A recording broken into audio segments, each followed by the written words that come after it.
he broken the ceasefire. He killed our people, and he didn't exchange prisoners. We signed the exchange of prisoners, but he didn't do it. What kind of diplomacy, JD, you are speaking about? What do you mean? I'm talking about the kind of diplomacy that's going to end the destruction of your country. Yes, but if Mr. President, with respect, I think it's disrespectful for you to come to the Oval Office and try to litigate this in front of the American media. Right now, you guys are going around and forcing conscripts to the front lines because you have manpower problems. You should be thanking the President for trying to bring it into this conflict. Have you ever been to Ukraine? Did you say what problems we have? I have been to. Count once. I've actually watched and seen the stories, and I know what happens is you bring people, you bring them on a propaganda tour, Mr. President. Do you disagree that you've had problems with bringing people into your military? And do you think that it's respectful to come to the Oval Office of the United States of America and attack the administration that is trying to prevent the destruction of your country? A lot of questions. Let's start from the beginning. Sure. First of all, during the war, everybody has problems. Even you, but you have nice ocean and don't feel now, but you will feel it in the future. God bless. You don't know that. God bless. God bless. You will not have a war. Don't tell us what we're going to feel. We're trying to solve a problem. Don't tell us what we're going to feel. I'm not telling you. Because you're in no position to dictate that. That's exactly what you're doing. You're in no position to dictate what we're going to feel. We're going to feel very good. Feel influence. We're going to feel very good and very strong. You will feel influence. You're right now not in a very good position. You've allowed yourself to be in a very bad position, and he happens to be right about it. From the very beginning of the war. You're not in a good position. You don't have the cards right now. With us, you start having cards. Right now, you don't. You're playing cards. You're playing cards. You're gambling with the lives of millions of people. You're gambling with World War III. You're gambling with World War III. And what you're doing is very disrespectful to the country, this country. That's back to you far more than a lot of people said they should have. Have you said thank you once? This A lot entire of meeting? times. No, in this Even entire today. meeting, you said thank Even you. today. You went to Pennsylvania and campaigned for the opposition in October. Offer some words of appreciation for the United States of America and the president who's trying to save your country. Please, you think that if you will speak very loudly about the war, He's not speaking loudly. He's not speaking loudly. Your country's in big trouble. Can I answer? No, you've done a lot of talking. Your country is in big trouble. I know. You're not winning. You're not winning this.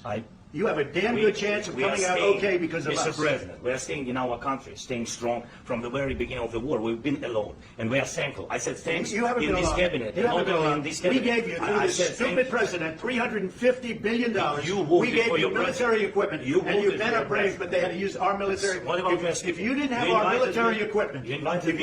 our military equipment, this war would have been over in 2 weeks. In 3 days, I heard it from Putin. In 3 days, this is something maybe new. less. In 2 weeks, of course, yes. It's going to be a very hard thing to do business like this. Just say thank you. I said a lot of times. Except that there are disagreements, and let's go litigate those disagreements rather than trying to fight it out in the American media when you're wrong.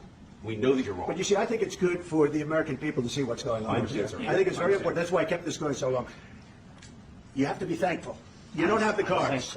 You're buried there. Your people are dying. You're running low on soldiers. Listen, you're running low on soldiers. It would be a damn good thing. Then you tell us, I don't want a ceasefire. I don't want a ceasefire. I want to go, and I want this.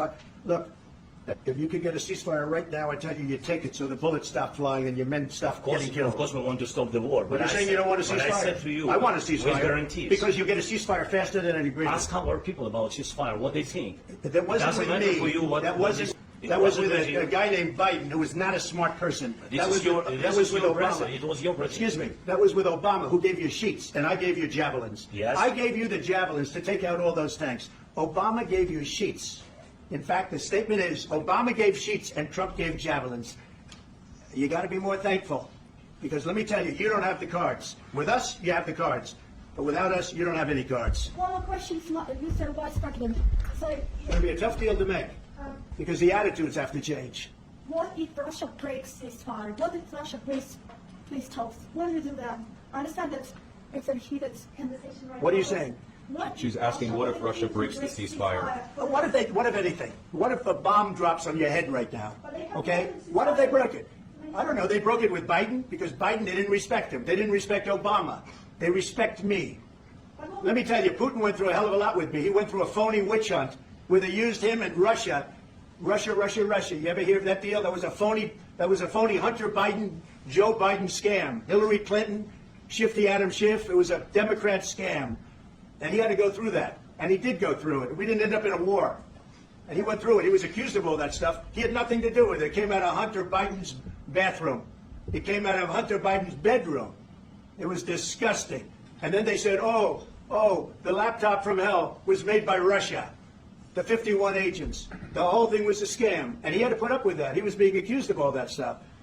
All I can say is this. He might have broken deals with Obama and Bush, and he might have broken them with Biden. He did, maybe. Maybe he didn't. I don't know what happened. But he didn't break them with me. He wants to make a deal. I don't know if he can make a deal. The problem is, I've empowered you to be a tough guy. And I don't think you'd be a tough guy without the United States. And your people are very brave. But you're either going to make a deal or we're out. And if we're out, you'll fight it out. I don't think it's going to be pretty, but you'll fight it out. But you don't have the cards. But once we sign that deal, you're in a much better position. But you're not acting at all thankful. And that's not a nice thing. I'll be honest, that's not a nice thing. All right, I think we've seen enough. What do you think? Huh? This is going to be great television, I will say that. All right. We'll see what we can do about putting it together. Thanks, sir. Let me go back to this. We'll see, Adam.